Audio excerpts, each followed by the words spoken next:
ہوا گلے ملتے ہوئے،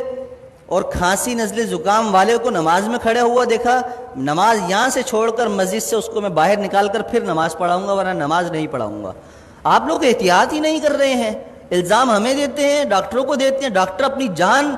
جو ہے نا ان کی عذاب میں آئی ہوئی ہے، مر رہے ہیں ڈاکٹر، ان کو وینٹیلیٹر نہیں مل رہے ہیں۔ آپ لوگوں نے کھیل بنایا ہوا ہے کرونا کو۔ بھائی یہ کرونا ختم ہونے والی چیز نہیں ہے، 5 سال تک ختم نہیں ہوگا، یہ آپ کو میں بتا دوں، لکھ کر دے رہا ہوں میں آپ کو، یہ چلے گا ایسا ہی۔ جب آپ سبزی کی دکان پر جا سکتے ہیں، آپ سپر مارکیٹ جا سکتے ہیں، مسجد بھی آئیں، جمعہ پڑھیں، نماز پڑھیں، ڈسٹینس ختم کریں، نماز کے فوراً بعد ڈسٹینس پیدا کر لیں۔ سنت نفل پڑھنی ہے، پیچھے چلے جائیں، جگہ بدل لیں،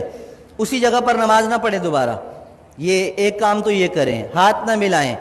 ماسک کا استعمال لازمی کریں، ہر کوئی اپنے پاس رکھے، باہر سے لگا کر آئے، نماز پڑھتے ہوئے اگر کسی کو اتارنا ہے تو اتار لے، لیکن نماز سے پہلے یا نماز کے بعد اگر آپس میں سامنے کھڑے ہوئے بات کرنے ہیں، بغیر ماسک کے کوئی بات نہیں کرے گا۔ اگر کرے گا تو انشاءاللہ تعالیٰ اس کے خلاف بیان بھی ہوگا، اس کے نام لے کر پھر سب کیا جائے گا۔ عزت بہت ہو گئی ہے، آپ لوگوں نے مجھے بے عزت کر کر کے تنگ کر کے رکھ دیا ہے، اب نہیں، اب میں آپ کو بے عزت نہیں کروں گا، اب میں آپ کو سکھاؤں گا دین پر عمل کیسے ہوتا ہے، اور یہ حکومتی احکامات پر عمل کیسے ہوتا ہے، یہ ہمیں بھی آتا ہے کرانا۔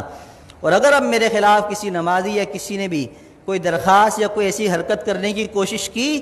تو میں نے وکیل سے بات کر لی ہے، پورے خاندان کو انشاءاللہ تعالیٰ اس کی نسلوں کو تڑپاؤں گا، قانون بھی استعمال کروں گا، اور وظیفے پڑھ کر اس کی نسل کے لیے بد دعائیں بھی کروں گا،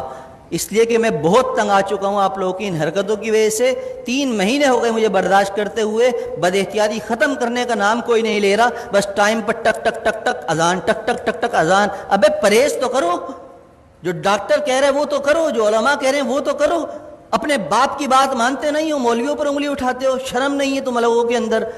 میں نے کہا تھا، ہمارے نائب امام صاحب نے ایک جمعے کو رمضان میں نہیں تھا، تھوڑی سی رکعت لمبی کر دی تو پیچھے 2 لوگوں نے کہا کہ آپ کو نماز پڑھانی ہے، اتنی لمبی نماز پڑھا دی، شرم نام کی چیز نہیں ہے، امام کو ایسے کہتے ہو؟ پورا زندگی جس نے قرآن پڑھنے میں، علم حاصل کرنے میں لگا دی، تمہاری نماز پڑھاتا ہے، اس کو تم کہتے ہو نماز پڑھانی نہیں آتی؟ تمہیں تو طہارت اور غسل نہیں آتا، کیسے پیشاب کرنے کے بعد قطرے پاک کرتے ہیں اس کا طریقہ تمہیں نہیں آتا، پانی نہ ہو تو مولویوں کو سکھاتے ہو، اماموں کو سکھاتے ہو۔ خدا کے لیے ہاتھ جوڑ کر میں کہہ رہا ہوں، میں وزیر اعلیٰ نہیں ہوں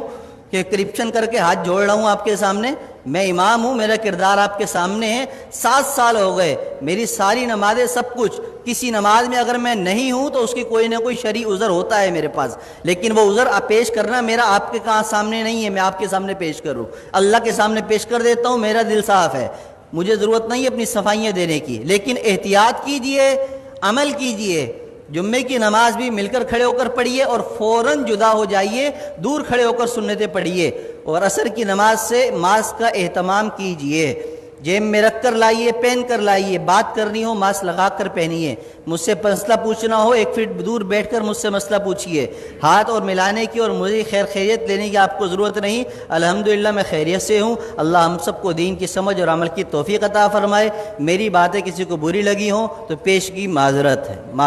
معذرت، جزاک اللہ خیر۔